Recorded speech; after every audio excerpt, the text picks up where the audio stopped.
นะมัตโธรัตนาตยัสสะขอนอบน้อมแด่องค์สมเด็จพระสัมมาสัมพุทธเจ้าและพระพุทธธรรมประสงฆ์ขอเจริญพรให้ญาติโยมสาธุชนทุกท่านวันนี้ก็มาพบปะกันนะเพื่อจะได้ฟังธรรมะแล้วก็จะได้ปฏิบัติธรรมกันอืมซึ่งก็เป็นสิ่งที่เราต้องทำอยู่เรื่อยๆนะ ทำไปมากเท่าไหร่เราก็จะรู้นะเข้าใจมากขึ้นโดยเฉพาะนะเนื่องจากว่าเราได้มาฝึกเพื่อที่จะให้มีความสงบให้มีความรู้ความเข้าใจเหมือนวิชาเรียกว่าปัญญารู้แจ้งเห็นจริงตามสภาพธรรมที่แท้จริงเนี่ยเราจะเข้าใจก็คือว่าเวลาที่เราปฏิบัติธรรมเนี่ย จะเกิดสองอย่าง อย่างที่หนึ่งก็คือความสงบ อย่างที่สองก็คือเกิดปัญญาเห็นแจ้ง ความสงบนี้เป็นผลที่เราได้จากการกระทำของเราโดยตรง แต่ปัญญานี้ไม่ใช่ปัญญานี้จะเป็นเรื่องที่ผลที่ได้จากความสงบที่เราได้ทำไป และปัญญานี้เป็นสิ่งที่มันจะเกิดขึ้นของมันเองโดยธรรมชาติของมันเองโดยที่เราไม่สามารถจะบังคับมันได้และไม่สามารถที่จะให้มันเพิ่มขึ้นมาได้และปัญญานี้แต่ละคนจะเข้าใจไม่เหมือนกันแต่ละคนจะระดับของปัญญาจะแตกต่างกันไปเพราะฉะนั้นเนี่ย สิ่งแรกที่เราต้องฝึกให้ทำนั่นก็คือให้เกิดความสงบด้วยการ ให้ใจของเราเนี่ยนะมีฐานที่ตั้งของสตินะเหมือนกับว่าเวลาที่เราขีดเส้นขีดหนึ่งเราจะไม่สามารถบอกได้เลยว่าเส้นที่เราขีดไปนั้นน่ะจะยาวหรือสั้นก็ต้องมีเส้นที่สองถึงจะรู้ว่าเส้นที่เราเพิ่งเขียนไปนี้มันจะเป็นยาวหรือสั้นถ้าเราอยากจะให้มันยาวนะเราก็ขีดเส้นที่สองให้สั้นลง แต่ถ้าหากว่าเราอยากให้มันสั้นเราก็ต้องขีดเส้นที่สองให้มันยาวฉันใดเนื่องจากว่ามีการเปรียบเทียบเกิดขึ้นเราจะรู้ว่านะอันไหนยาวอันไหนสั้นใจของเราก็เหมือนกันเนื่องจากว่ามีฐานที่ตั้งแล้วเนี่ยเราก็จะรู้ว่าใจของเราสงบหรือไม่สงบ ถ้าสงบเราก็รู้ว่าใจของเรานะอยู่กับอารมณ์กรรมฐานถ้าไม่สงบก็นั่นก็หมายความว่าใจมันไหลไปเรื่อยแต่เราก็ต้องเข้าใจว่าสภาพธรรมของใจของเราก็คือไหลไปเรื่อยของมันเองเพราะมีอะไรมากระทบเราอยู่ตลอดเวลานั่นเป็นเหตุที่คำสอนของพระพุทธเจ้าก็คือพูดง่ายๆวุ่นวายภายนอกแต่อย่าให้วุ่นวายภายในเท่านั้นเองเพราะ ภายนอกเนี่ยมันวุ่นวายอยู่แล้วความวุ่นวายนั้นน่ะมันเกิดขึ้นเพราะว่าทุกสิ่งทุกอย่างที่มันมีอยู่มันเป็นสังคตธรรมนะหรือสังขารธรรมธรรมที่มีการปรุงแต่งเกิดขึ้นไม่มีอะไรที่มันเกิดขึ้นด้วยโดดๆทุกอย่างต้องอาศัยซึ่งกันและกันเกิดเมื่ออาศัยซึ่งกันและกันเกิดมันก็เป็นเรื่องธรรมดาธรรมดาที่สภาพธรรมที่มันต้องมีการเปลี่ยนแปลง ความวุ่นวายนี้มันก็เลยเป็นสิ่งที่อ่าเป็นเหตุถ้าหากว่าเราไม่สงบภายในเราก็จะวุ่นวายภายในไปด้วยความวุ่นวายภายในเนี่ยเราต้องระวังมากกว่าความวุ่นวายภายนอก เวลาที่เกิดความวุ่นวายภายนอกเรามักจะใช้เวลาคิดปรุงแต่งหรือคนส่วนใหญ่เนี่ยทำอย่างไรให้ความวุ่นวายภายนอกให้มันมากขึ้นมากขึ้นกว่าเดิมนะโดยธรรมชาติมันก็มีความวุ่นวายอยู่แล้วตามธรรมชาติของมันเองเพราะเหตุปัจจัยมันปรุงแต่งและอาศัยซึ่งกันและกันเกิดอยู่แล้วครับเราก็เพิ่มขึ้นไปนะมนุษย์เราก็เลยสร้างความวุ่นวายในโลกสร้างความวุ่นวายในสังคมนะครอบครัวไปโดยเฉพาะปัจจุบันนี้นะครับสงครามเกิดขึ้นหลายที่และดูมันจะแทนที่จะสงบลงนับวันมีแต่จะเพิ่มขึ้นขยายตัวมากขึ้น แล้วเราก็จะสังเกตดูว่าสงครามเหล่านี้เนี่ยมันเกิดขึ้นนะแต่ละคนแต่ละคนนะส่วนใหญ่นะแต่ละประเทศนะว่ากันแล้วกันแต่ละประเทศเนี่ยใช้ความพยายามมาพูดคุยกันเพื่อสันติภาพน้อยมากนะเพื่อให้การยุตินั้นน้อยมากต่างคนต่างก็มีเหตุผลที่จะบอกว่าทำไมฉันต้องไปสงคราม และต่างคนต่างก็สร้างข้อมูลต่างๆมากมายเพื่อให้เห็นว่าทำไมฉันต้องไปประเทศฉันต้องไปสงครามนั่นก็คือเกิดจากความไม่ชอบความชอบอะไรว่าอคตินะความชอบบ้างความช่างบ้างความกลัวบ้างความไม่รู้บ้างมันก็เลยเป็นเหตุความวุ่นวายในโลกมันก็มีแต่เพิ่มขึ้นเพราะแต่ละคนเนี่ย ใช้เวลาน้อยมากในการที่จะหาความสงบแต่มักจะไปวุ่นวายกับภายนอกนะก็มันทำให้ความวุ่นวายนั้นเพิ่มขึ้นและความวุ่นวายนั้นเพิ่มขึ้นก็เพราะว่าความไม่สงบภายในนั่นเองนะในทางพระพุทธศาสนาถ้าเราศึกษาดีเราจะเห็นว่าสิ่งที่มันภายนอกมันแสดงออกมานั้นน่ะมันเป็นสิ่งที่ปรุงแต่งมาจากภายในความไม่สงบภายในเมื่อความไม่สงบภายในเกิดขึ้นก็จะอะไรนิดๆหน่อยๆมีความเปลี่ยนแปลงนิดๆหน่อยๆก็เราก็ใส่เข้าไปอารมณ์ของตนเองก็ใส่เข้าไปความรู้ของตนเองก็ใส่เข้าไปความไม่พอใจของเราก็ใส่เข้าไปความวุ่นวายมันก็เลยเพิ่มขึ้น แล้วก็มีการตีความว่าใครที่เห็นด้วยกับเราเขาก็เป็นพวกเราใครที่ไม่เห็นด้วยกับเราเขาก็ไม่ใช่พวกเราอ่าแล้วก็สร้างความวุ่นวายไปเรื่อยเพราะฉะนั้นเนี่ยในทางพระพุทธศาสนาสิ่งแรกที่พระพุทธเจ้าท่านสอนนั้นก็คือว่า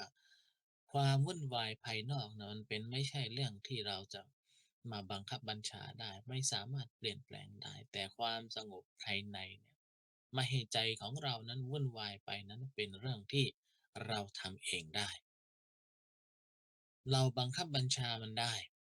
นะอันนั้นคือการเจริญสมาธิก็คือสร้างความสงบภายใน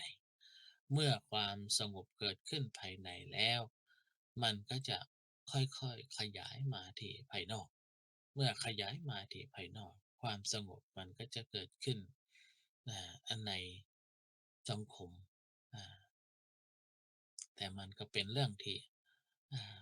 ยากพอสมควรนะไม่จำเป็นที่จะต้องไปดูที่ระดับโลกระดับประเทศนะดูแค่ครอบครัวเดียวก็ได้ในครอบครัวที่มีลูกหลานเนี่ยนะดูได้เหมือนกันแค่มีลูก2 คนก็มีความขัดแย้งเกิดขึ้นในทางจิตวิทยาบอกว่าลูกมี2 คนเรามีของขวัญ2 ชิ้น และรางวัลของขวัญที่เราเอามานั้นน่ะ2 ชิ้นเหมือนกันแต่เวลาจะให้ลูกถ้าหากว่าเราให้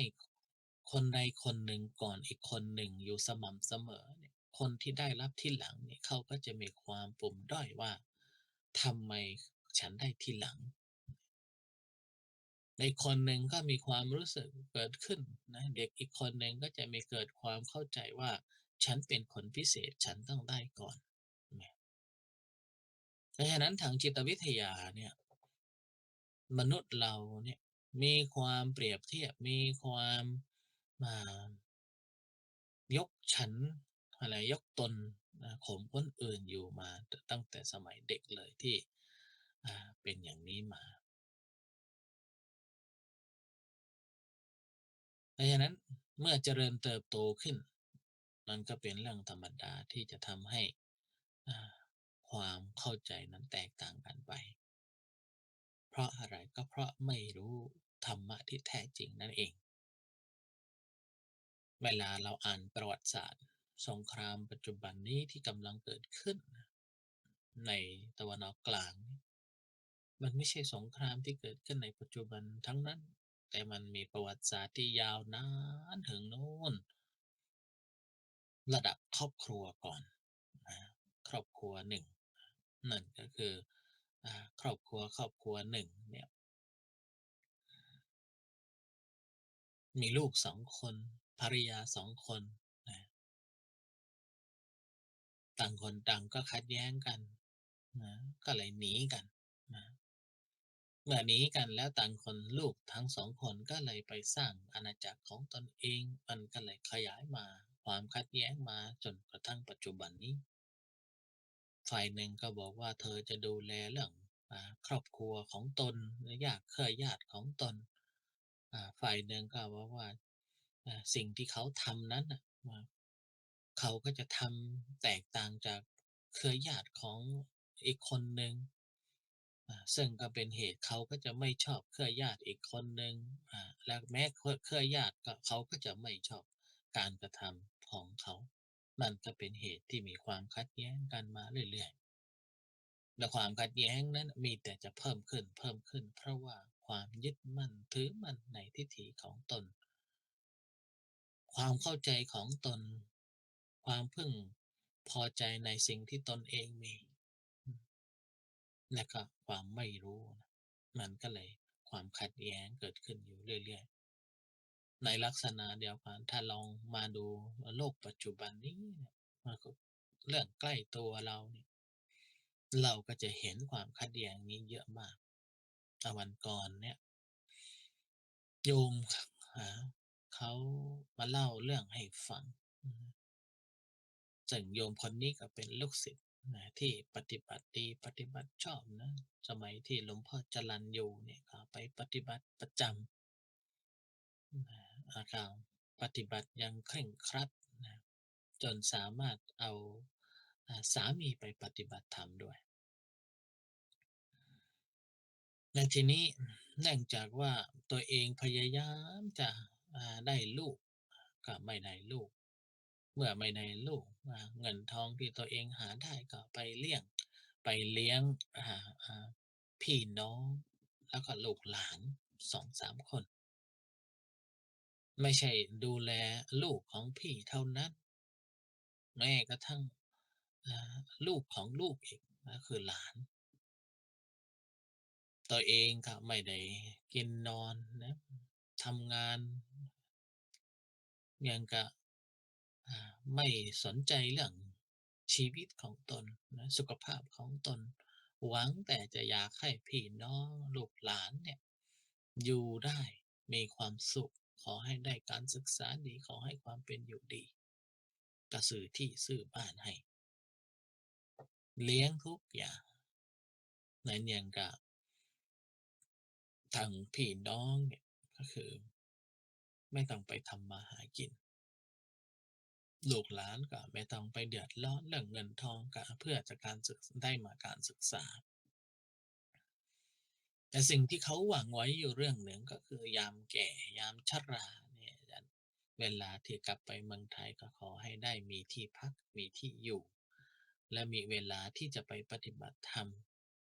พี่น้องลูกหลานขอให้เขาพาไปวัดวาอารามเพื่อไปปฏิบัติธรรมแต่สิ่งที่มันเกิดขึ้นกับสิ่งที่เขาหวังนั้นคนละเรื่องกัน เมื่อทางนู้นเขาได้แล้วเขาก็พึงพอใจช่วงที่เขายังได้เงินจากทางนี้เขาก็ต้อนรับดีแล้วก็รู้ว่าพี่เขาน้องเขาเนี่ยเขาก็ไม่ได้มาอยู่นานก็อย่างมากก็เดือนหนึ่งเดี๋ยวก็กลับ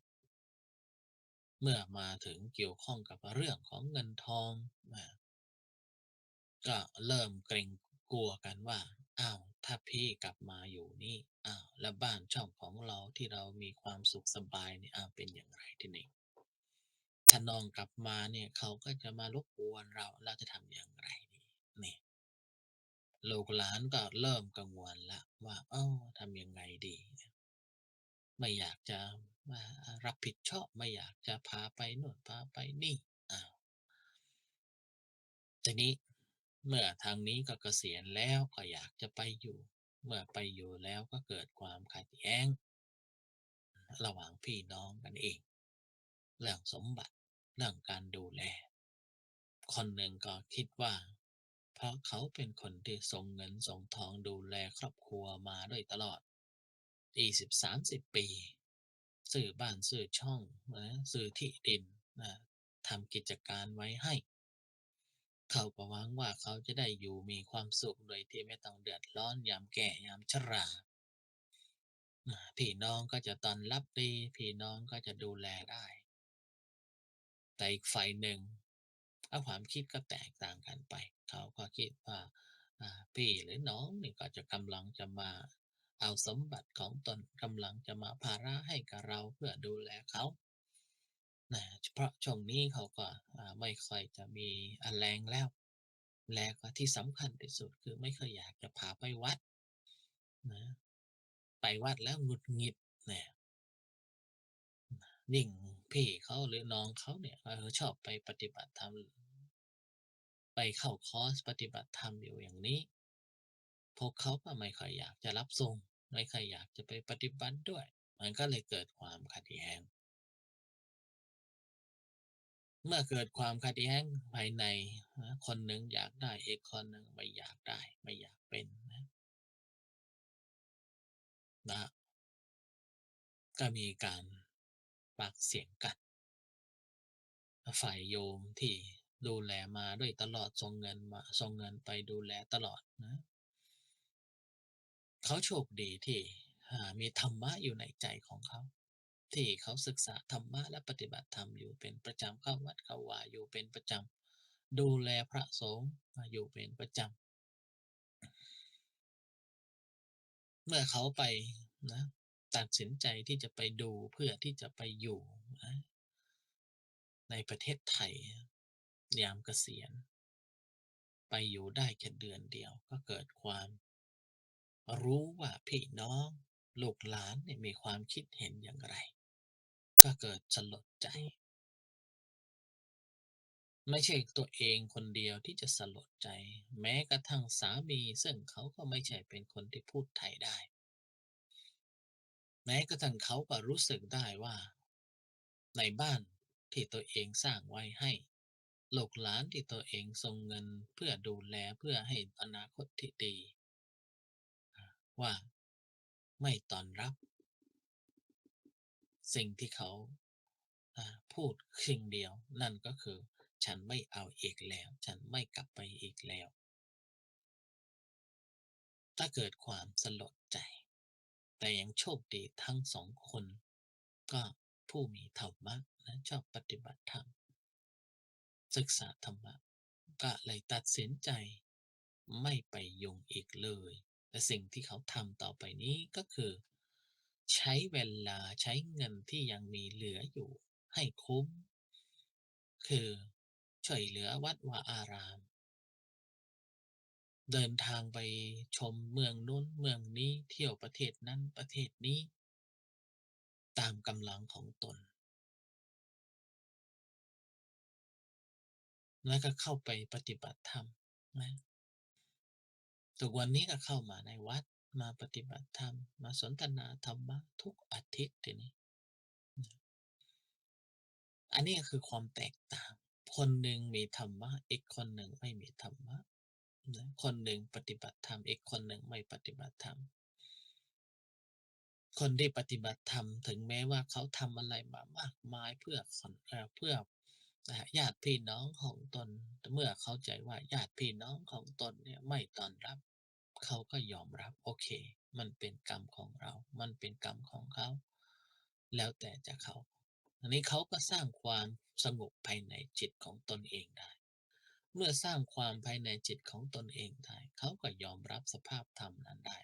ความเปลี่ยนแปลงที่มันเกิดขึ้นภายใน อ่าเอ่อเขาก็สามารถรับได้ในขณะเดียวกันก็คือความเปลี่ยนแปลงที่เกิดขึ้นในครอบครัวสิ่งแวดล้อมต่างๆเขาก็ยอมรับได้ความสงบมันก็เกิดขึ้นไม่มีความขัดแย้งกันอาจจะมีความไม่พอใจกันบ้างแต่ก็ไม่มีความขัดแย้งเขาต่างคนต่างอยู่ต่างคนต่างทำมาหากินเพราะฉะนั้นเนี่ยเรื่องของการทำสมาธิเนี่ยเป็นเรื่องที่ ช่วยได้ช่วยเราได้ทุกระดับนะทุกตอนนะอันนี้การที่จะเราได้ประโยชน์จากการทำสมาธิเนี่ยก็คือเพราะฉะนั้นเนี่ยสิ่งแรกที่เราต้องเข้าใจก็คือต้องให้เกิดความสงบภายในอย่าให้ความวุ่นวายที่มีอยู่ภายนอกซึ่งเราไม่สามารถที่จะให้ไม่ให้มีมันได้มันไม่ได้อยู่ในใต้บังคับบัญชาของเรามารบกวนภายในของเรา ถ้าหากว่าเราไม่ให้มารบกวนภายในเมื่อใดและเราสามารถทำความสงบของตนเองได้สิ่งที่เราได้คือตัวเรานี่แหละใจเราสงบเมื่อใจของเราสงบปัญญามันก็เกิดเพราะฉะนั้นเนี่ยเวลาที่เราทำสมาธิเนี่ยอารมณ์กรรมฐานเนี่ยมันเป็นเรื่องที่สำคัญเลยทีเดียวต้องมีนะเพื่อฝึกจิตของเรา ซึ่งเราก็สามารถรู้ได้นะเวลาที่เรากำหนดรู้อารมณ์กรรมฐานของตน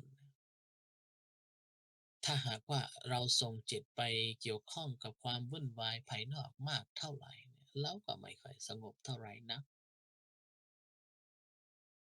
การกำหนดรู้อารมณ์กรรมฐานมันก็จะมีแต่จะฟุ้งซ่านไปคิดโน่นคิดนี่อยู่เรื่อยซึ่งก็เป็นเหตุที่พระพุทธเจ้าเนี่ยท่านตรัสเอาไว้ว่า ผู้ที่หวังความสงบภายในและให้เกิดปัญญาเห็นแจ้งนั้นเบื้องต้นเลยทีเดียวที่คนหนึ่งคนนั้นเนี่ยต้องมีศีลอย่างเบื้องต้นนะศีลเป็นฐานของการเจริญความสงบและเจริญปัญญานั่นเองเพราะว่าการรักษาศีลเนี่ยจะช่วยให้เราสำรวมการกระทำทางกายและคำพูดที่เรากำลังจะพูดไป แต่เราก็สามารถรู้ได้รู้ว่านะควรจะสำรวมแบบไหนเมื่อเรานึกถึงเรื่องศีลอยู่ประจำเช่นนี้เนี่ยและคอยระมัดระวังสำรวมการกระทำกายการกระทำและคำพูดที่เรากำลังจะพูดความสงบมันก็เกิดเพราะว่าการกระทำต่างๆก็ต่างการกระทำต่างๆที่เราทำลงไปนั้นหรือคำพูดที่เราพูดลงไปนั้นน่ะมีอิทธิพลมาจาก ความวุ่นวายที่เกิดขึ้นหรือความเปลี่ยนแปลงที่เกิดขึ้นภายนอกเป็นสาเหตุแต่เมื่อเรารักษาศีลมันก็จะมีแต่จากความไม่ให้วุ่นวายเกิดขึ้นภายในใจของเราด้วยการกระทำของตนเมื่อเกิดความไม่เกี่ยวข้องและเราสำรวมกายวาจาเช่นนี้ได้เนี่ยสมาธิมันก็เกิดขึ้นได้ง่าย เช่นทุกวันนี้เราก็จะบ่นกันอยู่ตลอดว่าอ่าเรารู้มากและเราก็มีเรื่องราวให้มาอ่าวุ่นวายใจของเราอยู่เยอะไหนจะเฟซบุ๊กไหนจะเรื่องของโทรทัศน์ไหนจะเรื่องยูทูบไหนจะเรื่องsocial media ต่างๆมากมายเราสามารถรับฟังได้จากทั่วโลกในเรื่องราวต่างๆแต่เราก็รู้ด้วยนะ เราก็รู้ด้วยว่าแต่ละข่าวแต่ละเรื่องที่เกิดขึ้นส่วนใหญ่มักจะเป็นเรื่องของทางลบแต่เราก็ชอบเราก็ชอบไปดูว่าเขาพูดอะไรกันเขาทำอะไรกันเขาเป็นอย่างไรกันปุ๊บความวุ่นวายนั้นก็มาส่งผลให้เราต่างหากมีการกระทำทางกายในรูปแบบที่แตกต่างกันไปคำพูดก็แตกต่างกันไปแถมยังมีการพูดในลักษณะที่ด้วยความแรงของตนเองว่าบางทีก็เกิดด้วยโลภะบ้างทั้งเพราะชอบบางทีก็เกิดด้วยโทสะบ้างเพราะไม่ชอบ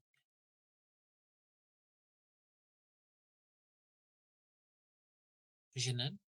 การสำรวมกายวาจาด้วยรักษาศีลเนี่ยเป็นฐานของการทำให้จิตของเราไม่ให้วุ่นวายเกิดความสงบเวลาเรากำหนดรู้อารมณ์กรรมฐานจิตเราก็จะเกิดความสงบนั่นเอง เมื่อจิตของเราเกิดความสงบแต่เราก็ไม่ได้บังคับให้มันอยู่กับความสงบอยู่ตลอดเวลาแต่เราก็จะเริ่มเข้าใจว่าจิตของเราเนี่ยที่แท้จริงธรรมชาติที่ไม่นิ่งมันไม่อ่าไม่ติดอยู่กับอารมณ์อย่างถาวรเราเรียกว่านิจจสัญญาไม่ใช่นิจจสัญญาในความรู้ที่ว่าจิตของเราต้องนิ่งอยู่กับอารมณ์เดียวนั้นไม่ใช่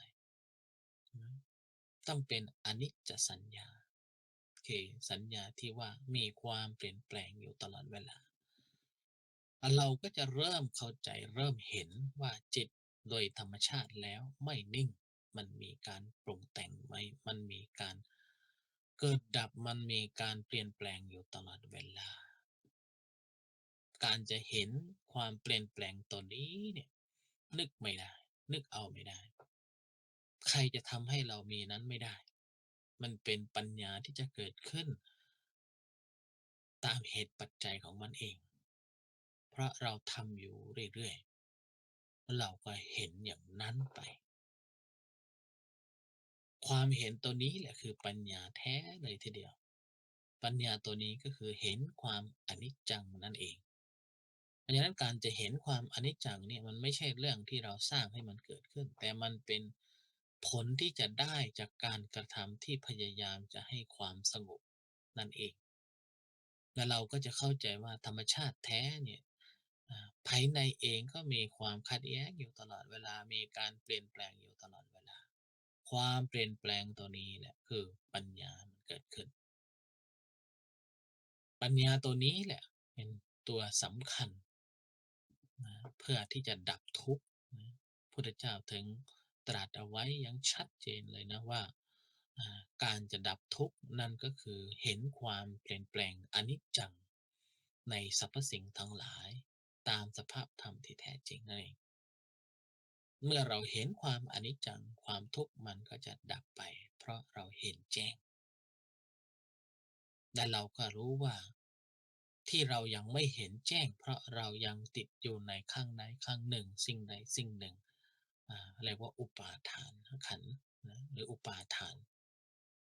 การยึดมั่นถือมั่นในสภาพธรรมนั้นๆสภาพธรรมนั้นๆ เพราะฉะนั้นที่เรามาฝึกกันอยู่เป็นประจำเนี่ยฝึกกันอยู่บ่อยๆเนี่ยก็คือให้เกิดความสงบนั้นนะก็คือเพียงแค่เพื่อให้เราเข้าใจว่าเวลาที่มีความวุ่นวายเกิดขึ้นไม่ให้ใจของเราวุ่นวาย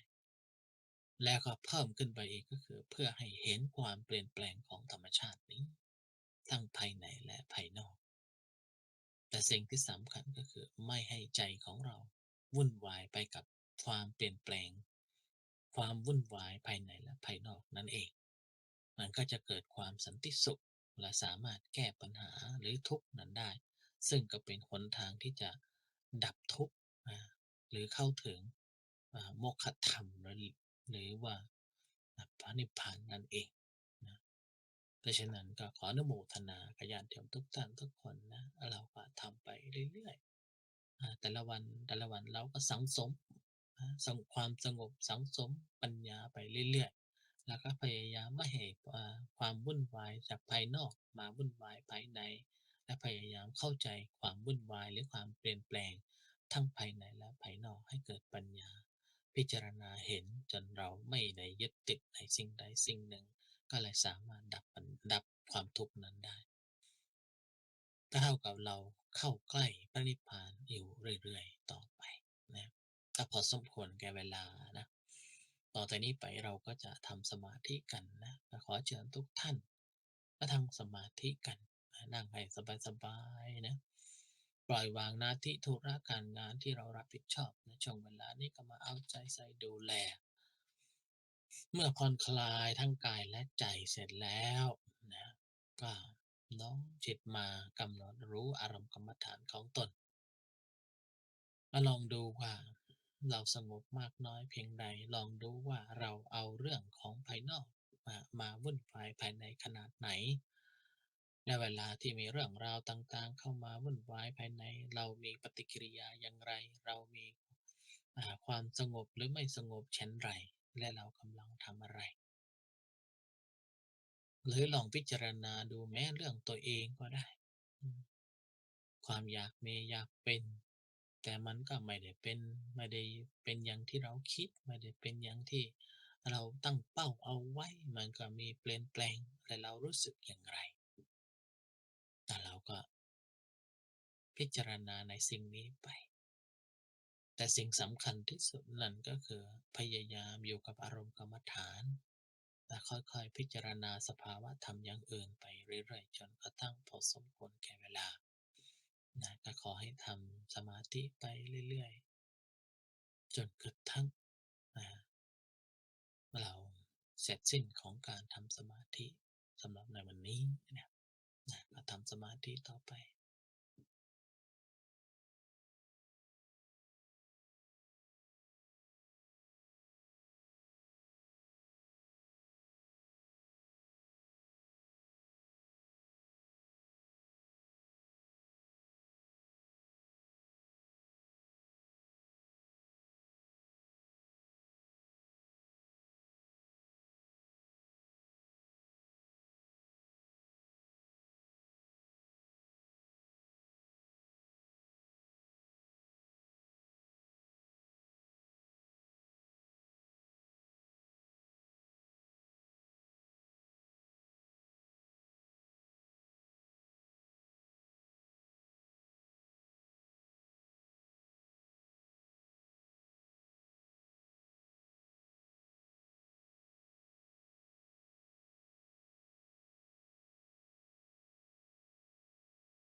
เพพุตตาปะละปัตตาปัจเจกานันจะยังพลังอรหันตานันจะเตเชนารักขังวันดามิสัพพโสวะสัพพพุทธานุภาเวนะสัพพธรรมานุภาเวนะสัพพสังฆานุภาเวนะสดาโสถิภะวันตุเต แผ่เมตตากันนะสัพเพสัตตาสัตว์ทั้งหลายที่เป็นเพื่อนทุกข์เกิดแก่เจ็บตายด้วยกันทั้งหมดทั้งสิ้นอเวราหนตุจงเป็นสุขเป็นสุขเถิดอย่าได้มีเวรแก่กันและกันเลยอาพยาปชาหนตุจงเป็นสุขเป็นสุขเถิด อย่าได้พยาบาทเบียดเบียนซึ่งกันและกันเลยหานิคาหนตุจงเป็นสุขเป็นสุขเถิดอย่าได้มีความทุกข์กายทุกข์ใจเลยสุขีอัตานังปริหารันตุจงมีความสุขกายสุขใจรักษาตนให้พ้นจากทุกข์ภัยทั้งสิ้นเถิด ไหว้พระกันนะอะระหังสัมมาสัมพุทโธภะคะวาพุทธังภะคะวันตังอภิวาเทมิสวากขาโตภะคะวตาธัมโมธัมมังนามัสสามิสุปฏิปันโนภะคะวะโตสาวกสังโฆสังฆังนามามิขออนุโมทนาบุญกับญาติโยมทุกท่านทุกคนนะขอให้ทุกท่านจงมีแต่ความสุขความเจริญขอให้สมดังปรารถนาที่เป็นธรรมทุกประการเถิด